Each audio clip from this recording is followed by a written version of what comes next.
How much are you paying attention to DeepSeek and the AI competition that's going on right now? I am loosely paying attention to the AI competition. I'm conflicted about it. I don't think there's anything we can do to regulate AI competition that doesn't make matters worse. I'm very concerned about the outgrowth of this transformative technology. I think even the most mundane disruptions that will come from it, things like disruptions to the job market, are going to be a profound challenge to our society, and we're going to have to come up with an approach that allows us to tolerate the disruption. I used to think the approach was universal basic income, but now I'm conflicted because now I just take into account human nature.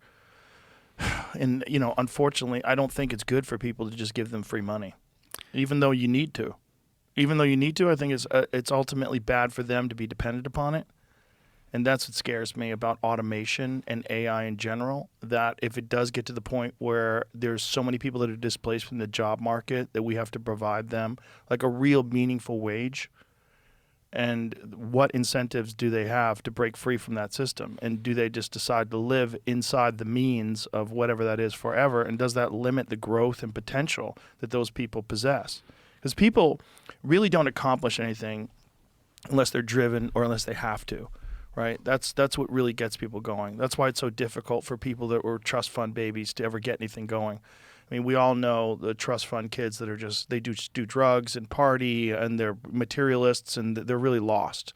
That's really common. Like more common than not, right?